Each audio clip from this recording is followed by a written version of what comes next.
حضرت حارث عشری رضی اللہ تعالی عنہ فرماتے ہیں،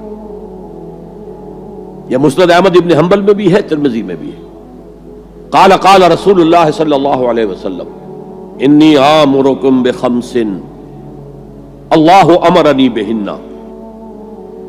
یہ ایک روایت میں اضافی الفاظ ہیں، اللہ امرنی بہن، دوسری میں نہیں ہے۔ انی آمرکم بخمس کے بعد شروع ہو جاتی ہے بالجماعت والسمع والطاعت والہجرت والجہاد فی سبیل اللہ۔ مسلمانوں میں تمہیں 5 باتوں کا حکم دے رہا ہوں، اور یہ حکم اللہ نے مجھے دیا ہے، حالانکہ آپ کو بھی حکم دینے کا اختیار ہے، لیکن آپ نے تاکید کے لیے کہا، میں اپنی طرف سے نہیں کہہ رہا، میں پہنچا رہا ہوں۔ انی آمرکم بخمس اللہ امرنی بہن بالجماعت والسمع والطاعت والہجرت والجہاد فی سبیل اللہ۔ ذرا دیانتداری کے ساتھ ہاتھ اٹھائیں ان مجمع میں سے وہ لوگ جنہوں نے پہلے کبھی یہ حدیث سنی ہے۔ ایک تو ادھر میں نے ہاتھ دیکھا ہے، اس کا چرچا ہی نہیں ہمارے ہاں۔ کیوں؟ یہ اس لیول سے متعلق ہے جس لیول پہ ہم سوچتے ہی نہیں۔ اقامت دین کی جدوجہد، نظام کو بدلنے کی جدوجہد، یہ ہمارے ذہن سے خارج، ہمارے تصور دین سے خارج۔ دیکھیے وہ جو ہے بنی الاسلام علی خمس، اس میں امر نہیں ہے، یہ خبر ہے صرف۔ اسلام کی بنیاد 5 چیزوں پر قائم ہے، شہادت اللہ الہ الا اللہ وان محمد رسول اللہ، واقام الصلاۃ وایتاء الزکوٰۃ وصوم رمضان وحج البیت من استطاع الیہ سبیلا۔ یہ حدیث کس کو نہیں معلوم؟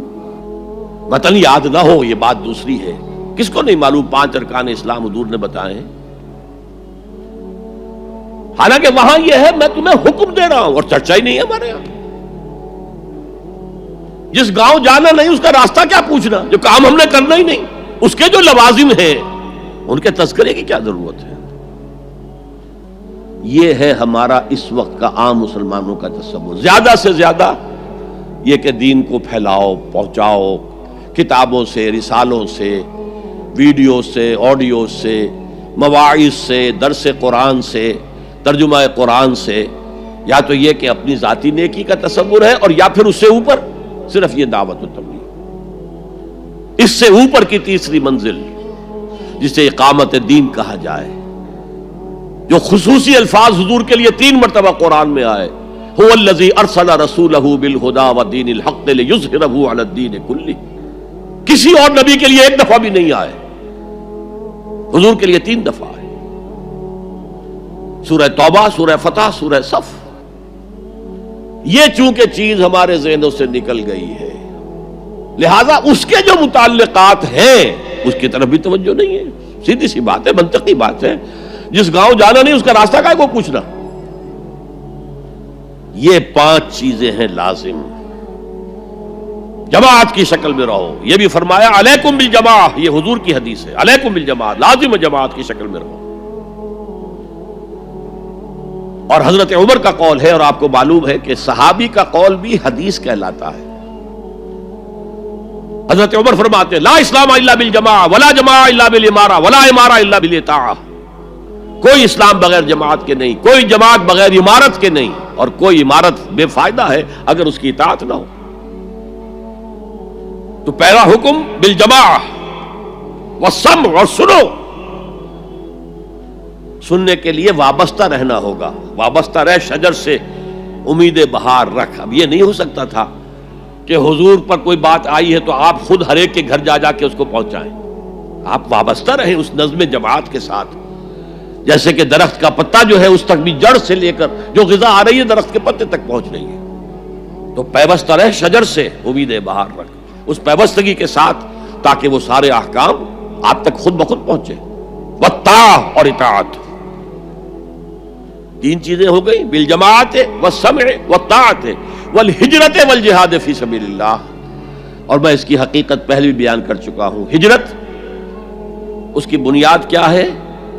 حضور سے پوچھا گیا ای الہجرت افضل یا رسول اللہ، اے اللہ کے رسول سب سے اعلیٰ اور سب سے افضل ہجرت کون سی ہے؟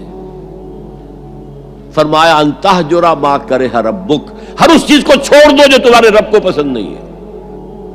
آج اپنے گریبان میں جھانکیے، جو چیز زندگی میں غلط ہے شریعت کی روح سے طے کیجئے کہ اب نہیں ہوگی، اب ختم کر دوں گا، ہجرت شروع ہو گئی آپ کی۔ ان تہجر ما کرہ ربک، ہر اس چیز کو ترک کر دو، چھوڑ دو جو تمہارے رب کو پسند نہیں۔ اور آخری ہجرت تو آئے گی وہ اقامت دین کے آخری مرحلے میں، جب اقدام ہوگا، جب نظام کو چیلنج کیا جائے گا، پھر جو ہجرت ہوگی وہ فرض ہجرت ہوتی ہے۔ مدینے کی ہجرت فرض تھی، ہجرت حبشہ فرض نہیں تھی۔ وہ تو جن لوگوں کی ہمت جواب دے رہی تھی اور جو پرسیکیوشن ہو رہی تھی اور جو تشدد ہو رہا تھا اس کو برداشت نہیں کر پا رہے تھے، انہیں اجازت دے دی گئی کہ ٹھیک ہے چلے جاؤ، حبشہ کی طرف ہجرت کر جاؤ۔ مدینے کی ہجرت فرض تھی۔ اگر کوئی ہجرت نہیں کر رہا، ما لکم من ولایتہم من شیء حتی یہاجروا، تو اے مسلمانوں تمہارا ان سے کوئی تعلق نہیں ہے جب تک کہ وہ ہجرت نہ کرے۔ بلکہ سورہ نساء میں اس کو بھی ایک طرح کا نفاق قرار دیا گیا۔ تو وہ ہجرت بڑی ہجرت ہے، گھر بار چھوڑ کر، اور مکے والے جو گئے تھے چھوڑ کر، وہ قریش کے بھیڑیوں کے رحم و کرم پر چھوڑ کر گئے تھے اپنے گھر والوں کو، اور ان کا سارا گھر کا سامان لوٹا گیا تھا، اور اس سارے سامان سے وہ کیپٹل فراہم کیا گیا تھا جس کو لے کر ابو سفیان کا قافلہ گیا تھا شام کی طرف، جس کا حضور نے پیچھا کیا تھا لیکن وہ نکل گیا تھا۔ جب وہ واپس آ رہا تھا تب حضور نے پھر اس کو کنفرنٹ کرنے کے لیے مدینے سے باہر نکل کر پروگرام بنایا، لیکن وہ اللہ کو کچھ اور منظور تھا، ادھر سے لشکر آ گیا اور جنگ ہو گئی، جنگ بدر ہو گئی۔ تو ہجرت کیا ہے؟ شروع سے ہجرت کیا ہے؟ ان تہجر ما کرہ ربک، اور سب سے اوپر کیا ہے؟ گھر بار، اپنے آباء و اجداد کی وطن، جہاں آپ کے آباء و اجداد دفن ہے، چھوڑو، جاؤ، اور جاؤ وہاں جہاں پوری طاقت مرکوز ہو جائے تاکہ آپ نظام باطل کو چیلنج کرنے کے لیے ساری طاقت ایک جگہ جمع کر سکیں۔ اور جہاد پوچھا گیا ای الجہاد افضل یا رسول اللہ، سب سے افضل جہاد کون سا ہے اللہ کے رسول؟ فرمایا ان تجاہد نفسک فی طاعت اللہ، کہ اپنے نفس کے خلاف جہاد کرو، اسے اللہ کا مطیع بناؤ۔ وہ سرکش ہے، وما ابرئ نفسی ان النفس لامارۃ بالسوء، یہ نفس جو ہے امارۃ بالسوء، برائی کا حکم دینے والا ہے، اس کے خلاف کشاکش کرو اور اس کو دباؤ، اسے اللہ کے سامنے جھکاؤ، یہ جہاد افضل ہے۔